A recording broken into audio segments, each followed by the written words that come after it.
हाँ जी दोस्तों नमस्कार, क्या हाल है आप सभी के। मैं उमर सलाम को फिर से बहुत बहुत स्वागत करता हूँ एबी गुरुजी चैनल में। और यहाँ पे दोस्तों आप लोगों के साथ में एक नया प्रीमियर लेकर मैं आ गया हूँ, तो जल्दी से मेरे साथ में जुड़ जाएंगे। और हाँ, आते ही जो काम आप लोगों ने करना है वो वीडियो को लाइक करने का। यहाँ पे आज हमारे पास में जो स्टडी का दिन है वो है 71वां। और इससे पहले वाले 70 दिनों की क्लासेज अगर आपने नहीं लगाई तो कोई चिंता की बात नहीं। इन 70 दिनों की क्लासेज मैंने आपकी सुविधा के लिए प्ले में डाल दिया, और उस प्ले का लिंक इस वीडियो के डिस्क्रिप्शन में गिवन है। यहाँ पे पेपर 2 की भी फ्री ऑफ कॉस्ट कोचिंग दी जा रही है, उसके बहुत सारे लेक्चर लगाए जा चुके हैं। उन सब लेक्चर को मैंने आपकी सुविधा के लिए प्लेलिस्ट में डाल दिया, और उस प्लेलिस्ट का लिंक भी इस वीडियो के डिस्क्रिप्शन में गिवन है। बेसिकली ये चैनल आपको फ्री में कोचिंग प्रोवाइड करवा रहा है। 27 जनवरी से लगातार क्लासेज चल रही है। यहाँ पर जेरफ किरम भाग रहे हैं, ड्रीम आर जेर ने आप लोगों को नारा दिया, वो नारा पीछे दिलो जान से लगे हुए हैं। टॉपिक आज का हमारा हायर एजुकेशन के इंपॉर्टेंट नोट्स हमने डिस्कस करने हैं डियर। कल मैंने आपके साथ में 2 पॉइंट डिस्कस कर लिए थे, और अभी तक हायर एजुकेशन के मैंने आपके लिए 3 लेक्चर लगा लिए हैं, तो उन लेक्चर्स को आप लोग जरूर देख लीजिएगा। स्क्रीन पर टाइप करेंगे तो राइट अपर कॉर्नर में आपको वो वीडियो देखने को मिल जाएगी। यहाँ पे एबी गुरुजी चैनल का नाम है, आपकी सुविधा के लिए फेसबुक का ग्रुप है हमारे पास में, टारगेट जेरफ जून 2020 विद एबी गुरुजी। यहाँ पे आपके लिए एमसीक्यूज वगैरह शेयर किए जाते हैं, जिसको आप अटेम्प्ट कर सकते हैं, अपनी तैयारी को और बेहतर कर सकते हैं।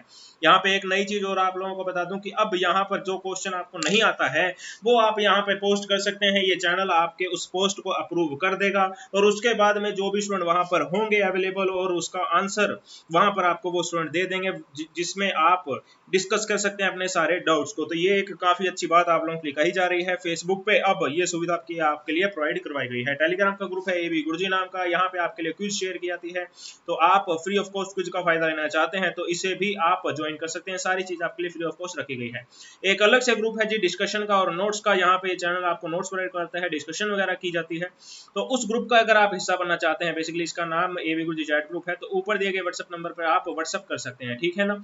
तब आप इसके हिस्सा बन सकते हैं। इस चैनल पर अगर आप नए हैं तो जरूर चैनल को सब्सक्राइब कर लीजिए बेल आइकन के साथ में, ताकि जैसे ही चैनल लाइव आए कोई भी इंपॉर्टेंट वीडियो अपलोड करे उसका नोटिफिकेशन आप तक पहुंच पाए। इस वीडियो के डिस्क्रिप्शन को आप जरूर देख लेना, इंपॉर्टेंट प्लेलिस्ट की लिंक यहाँ पे आप लोगों के लिए रखे गए हैं। आप जो स्क्रीन पर आप ऊपर की ओर डॉक्यूमेंट जाते हुए देख रहे हैं, हायर एजुकेशन के वो सब लेक्चर हैं जो इससे पहले मैंने लगा लिए हैं, और मैंने आपको पहले बता दिया। स्क्रीन पर टाइप करेंगे, राइट अपर कॉर्नर में जो आई बटन आएगा वहां पर जाके आप इन लेक्चर्स को देख सकते हैं। ठीक है सर, हम देख लेंगे। प्रेम प्यार से अटेंडेंस लगानी अब शुरू कर लेंगे, सभी स्टूडेंट अटेंडेंस लगाएंगे डियर।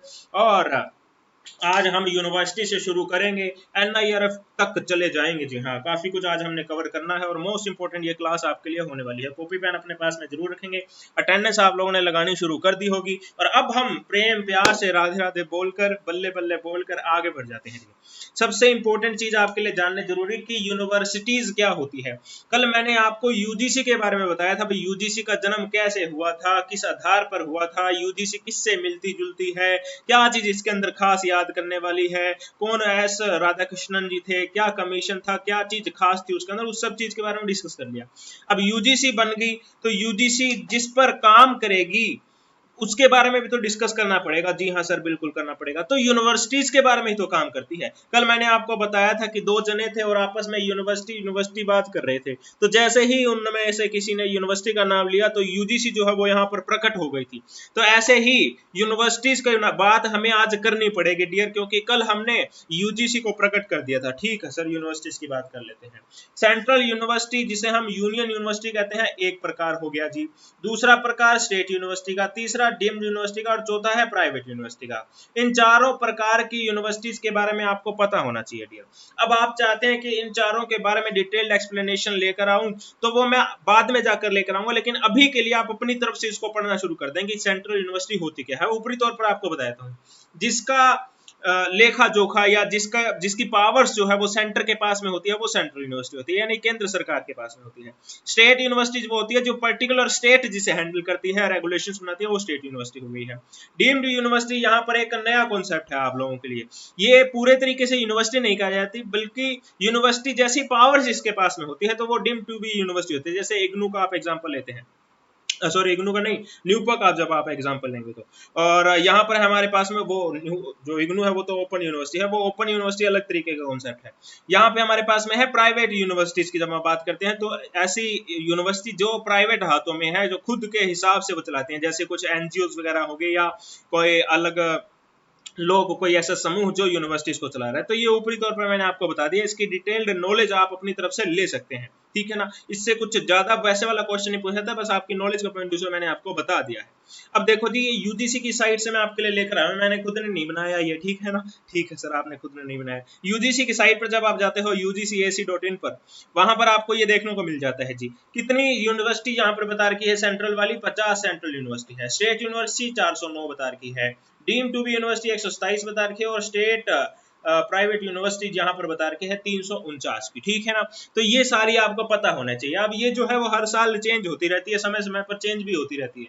इससे पहले जब मैंने इसका लेक्चर लिया था पिछले साल में, उस वक्त में यहाँ पर 48 था, यहाँ पे 48 था, और बाकी मेरे को याद नहीं है कैसा था, बट अब के लिए तो ये वाला तो मेरे को याद है। तो मैंने आपको बता दिया, इस समय समय पर चेंज होती रहती है। तो यूजीसी की साइट पर आप विजिट करते रहिएगा, और आपको पता होना चाहिए कितनी देश के अंदर यूनिवर्सिटीज हैं। इनका टोटल लगाते हैं तो आई गेस 47 935 हो जाता है आई थिंक, ठीक है ना? 935 हो जाता है। मैंने सही टोटल लगाया है क्या, मुझे बताओ जल्दी से कमेंट बॉक्स में।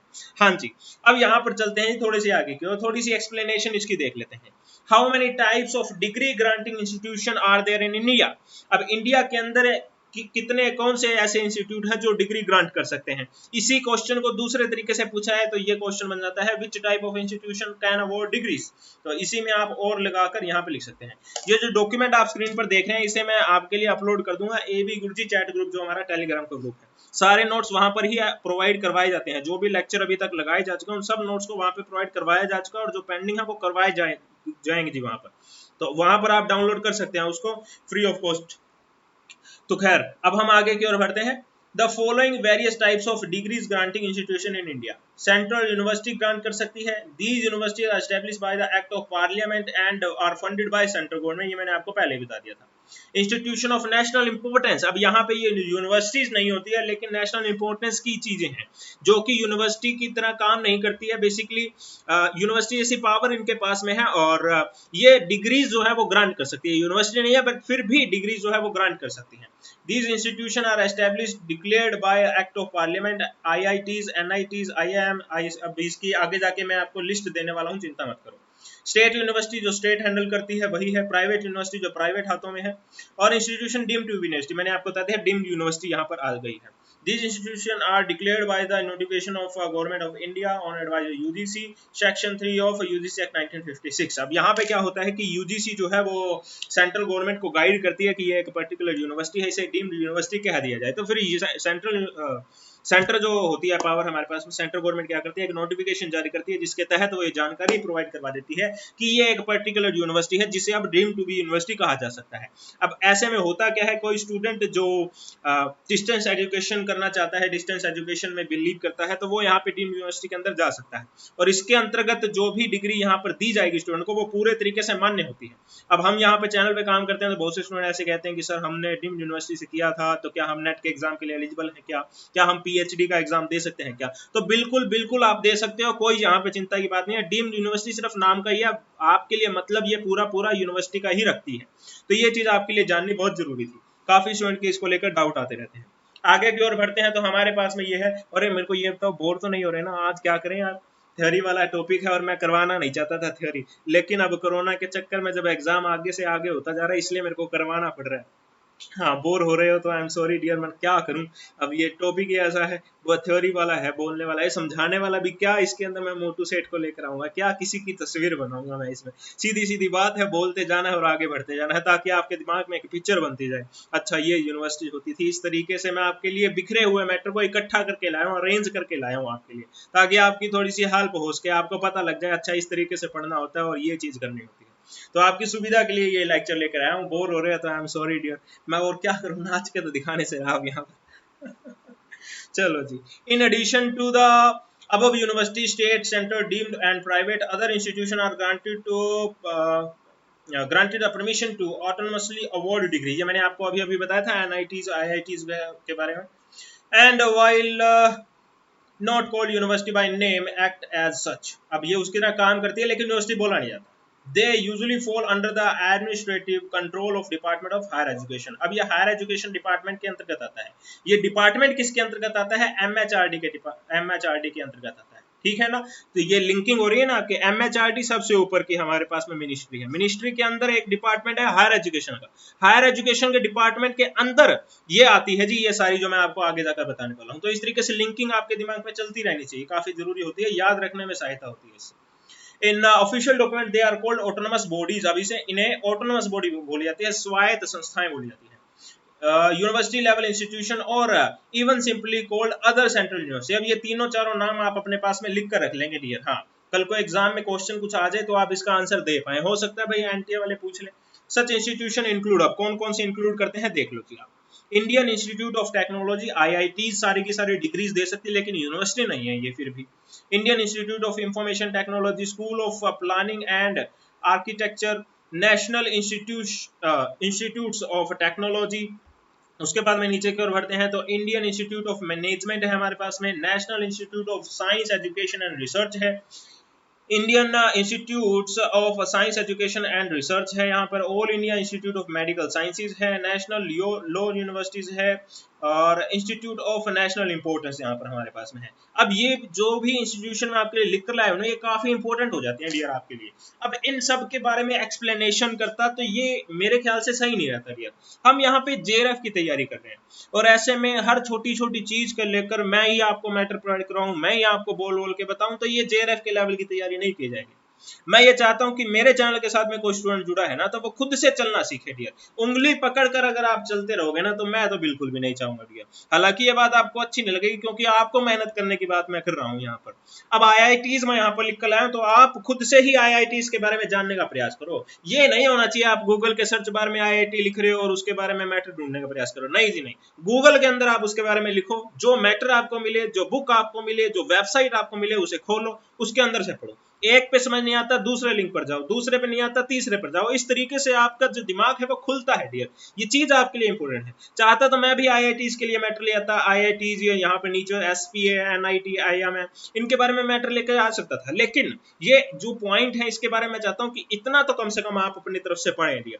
तो ये सब इंपॉर्टेंट पॉइंट्स हैं, इनकी फुल फॉर्म्स आपने खास तौर पे याद रखनी है और उसके बाद में इनके बारे में ऊपरी तौर पर आपको पता होना चाहिए कि बेसिकली ये जो इंस्टीट्यूट है इनका काम क्या है, किस क्षेत्र के अंदर ये डिग्रियां जो है वो ग्रांट करते हैं।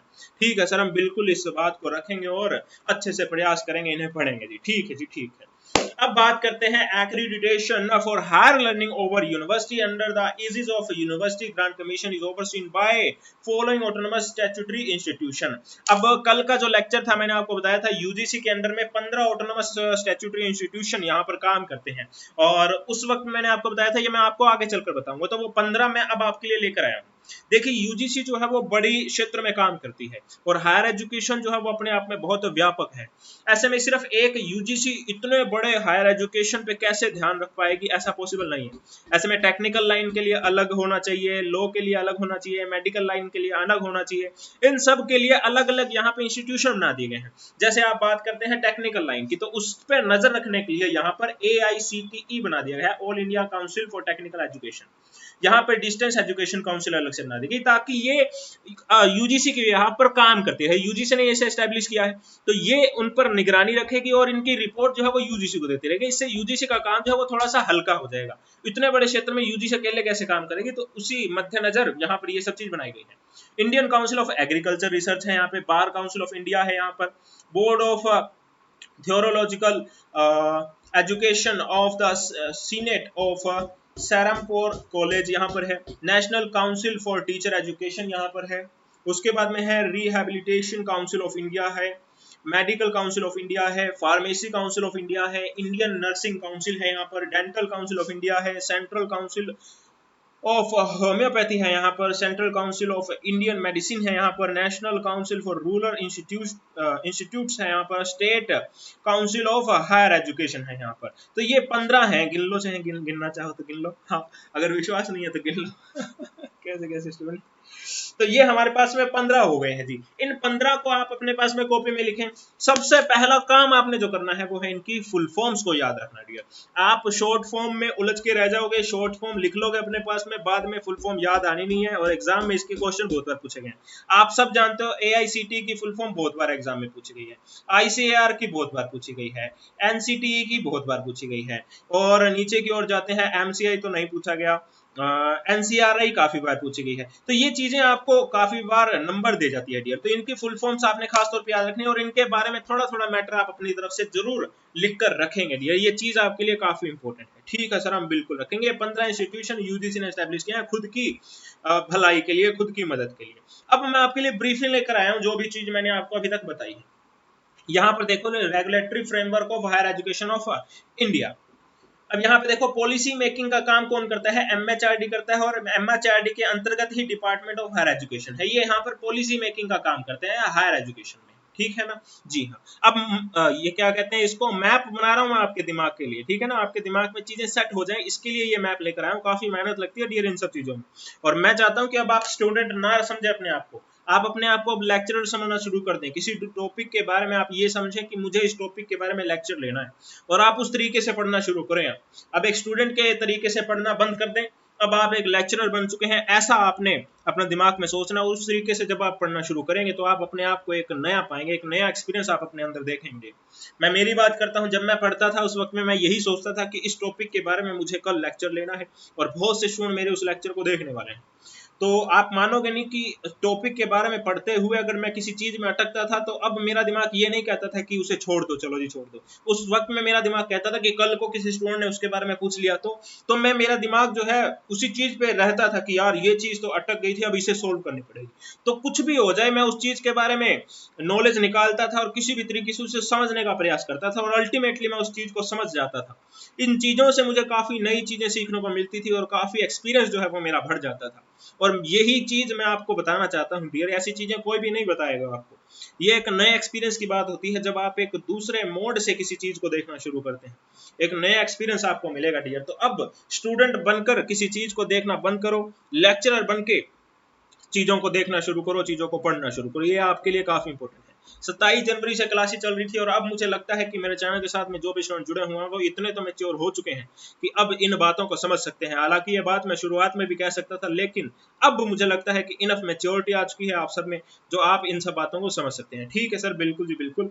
यहाँ पर हम बात करते हैं रेगुलेशंस की। तो रेगुलेशन यहाँ पे यूजीसी करता है, एआईसीटीई, एमसीआई, और ये जो 15 इंस्टीट्यूशन मैंने आपको बताए थे वो सब के सब रेगुलेशन का काम करते हैं, यानी रेगुलेट करते हैं किस तरीके से उनके क्षेत्र के अंदर चीजें की जाएगी। ठीक है सर, ठीक है।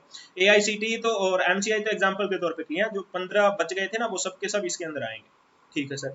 एक्रीडिटेशन की काम करते हैं यहाँ पर NBA, national board of accreditation, इसके बारे में आपको बताऊंगा।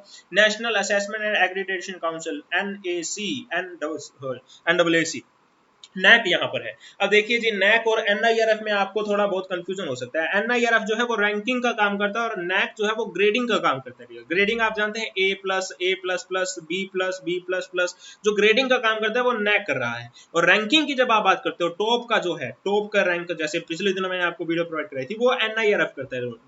तो एनआईआरएफ बेसिकली आपके लिए मोस्ट इंपोर्टेंट होता है। खैर, अभी एनबीए को देख लेते हैं हम। National board of accreditation is one of the two major bodies responsible for accreditation of higher education institution in India, along with the National Assessment and Accreditation Council. NBA accredits technical programs such engineering and management program, while NAC accredits journal, college and universities. NBA is a full member of Washington Accord. अब Washington Accord क्या है इसके बारे में आपको बता देता हूँ। छोटा सा मैटर लेकर आया हूँ, कोई दिक्कत नहीं है।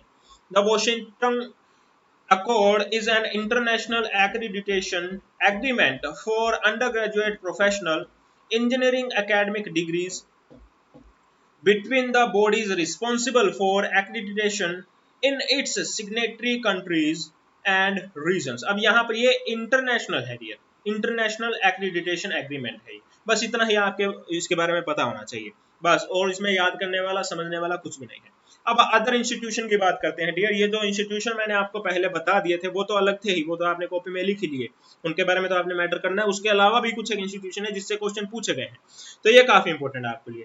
एनआईआरएफ की बात करते हैं डियर। एनआईआरएफ वही होता है जो आपको रैंकिंग देता है, और ये मैटर आप पढ़ सकते हैं यहाँ पर। 29 सितंबर 2015 को यहाँ पर ये ह्यूमन रिसोर्स डेवलपमेंट जो मिनिस्ट्री है हमारे पास में, उसने ये लॉन्च किया था, और ये रैंकिंग का काम करता है। और पिछले दिनों ही मैं आपके लिए ये वीडियो लेकर आया था जिसमें मैंने आपको रैंकिंग करवाई थी। और अब मैं उसको वापस से नहीं करवाने वाला हूँ। आप स्क्रीन पर ऊपर की ओर जो आई बटन देख रहे हैं वहां पे आपको उस वीडियो का लिंक देखने को मिल रहा होगा जिसमें मैंने आपको NIRF रैंकिंग 2020 पूरे तरीके से एक्सप्लेन किया था। अब मैं उसे वापस से एक्सप्लेन नहीं कर रहा हूँ, और अगर आपने उस रैंकिंग को देखना है तो आप उस वीडियो में जाकर देख सकते हैं। और अभी मैं इसको जल्दी जल्दी ऊपर की ओर लेकर चला जाता हूँ dear. As per NIRF ranking 2020 IISc Bangalore जो है वो यहाँ पर टॉप 3 इंस्टीट्यूशन के अंदर आई है यूनिवर्सिटीज की अगर आप बात करते हो तो। उसके बाद में नीचे की ओर जाते हैं तो कुछ इंपॉर्टेंट चीजें मैंने आपको बताई थी। 294 यूनिवर्सिटी ने अप्लाई किया था। इंजीनियरिंग की बात करते हैं तो IIT मद्रास टॉप पर आई थी। उसके बाद में नीचे की ओर जाते हैं, कॉलेज में विनाटा हाउस यहाँ पर 1 नंबर पर आया था। और डेंटल जो है वो यहाँ पर नई आपके लिए ऐड की थी। यहाँ पर कहाँ पे गया पेन, ये रहा। डेंटल जो है वो यहाँ पर नहीं आपके लिए ऐड किया गया था। The domain dental has been introduced for the first time. अब ये काफी इंपॉर्टेंट क्वेश्चन हो जाता है, हो सकता है एग्जाम में पूछा जा सकता है, ठीक है ना। कोरोना की वजह से इसे लेट अनाउंस किया गया था डियर। वैसे तो अप्रैल में NIRF की रैंकिंग आ जाती है, तो इस बार कोरोना की वजह से लेट इसे अनाउंस किया गया था। खैर अब मैं इसे सारा का सारा टपा रहा हूँ और यहाँ पर अदर इंस्टीट्यूशन पर आ गए हैं।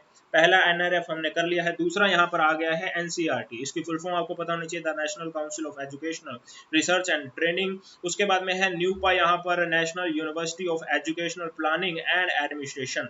अब यहाँ पे क्या था, ये 1961 में बना था। ये आपकी नॉलेज के पॉइंट ऑफ व्यू से बता रहा हूँ, 1961 में बना था। यहाँ पे यूनिवर्सिटी की जगह इंस्टीट्यूशन होता था, ठीक है ना, नेशनल इंस्टीट्यूट होता था। उसके बाद में क्या हुआ, 2006 में इसे यहाँ पे इंस्टीट्यूट को हटाकर यूनिवर्सिटी ऐड कर दिया गया, और यूनिवर्सिटी ऐड करने के साथ में ही इसे डीम्ड टू बी यूनिवर्सिटी का टैग दे दिया गया था। तो ये चीजें मैंने आपको नॉलेज के पॉइंट ऑफ व्यू से बताई है। तो डीम्ड यूनिवर्सिटी आप एक तरीके से न्यूपा को याद रख सकते हैं। उस वक्त में इसको नियपा बोलते थे क्योंकि आई था ना वहाँ पे इंस्टीट्यूट का, तो नियपा हो जाता था, लेकिन बाद में इसे न्यूपा बोल देगा। ठीक है सर, हमें याद हो गया है।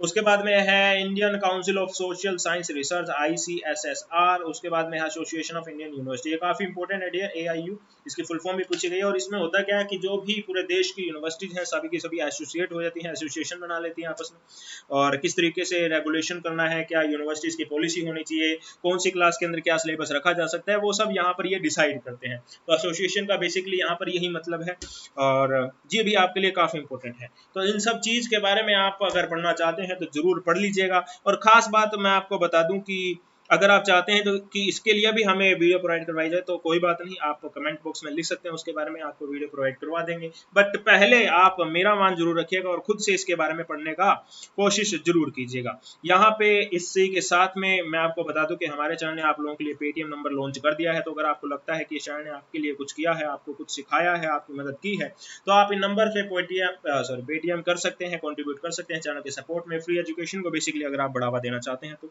और अगर आप पेटीएम यूज नहीं करते हैं तो UPI ID हमने लॉन्च कर रखी है, amnbanUPI@PNB। इस नंबर पर भी, इस UPI ID पर भी बेसिकली आप कंट्रीब्यूट कर सकते हैं चैनल के सपोर्ट में।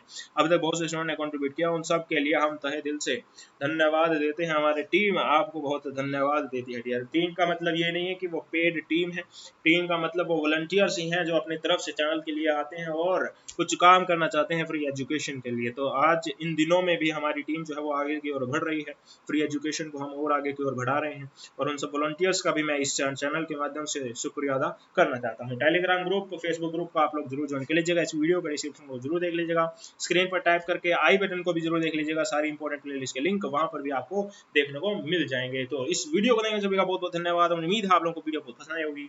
अगर आप समझ हो तो कमेंट बॉक्स में मत भूलिएगा। वीडियो को लाइक नहीं किया है तो हाँ, लाइक जरूर कर दीजिए, क्योंकि आपका लाइक ही है जो मुझे मोटिवेट करता है इस तरीके से आप लोगों के लिए हर दिन 9 PM लेक्चर लेकर आने में।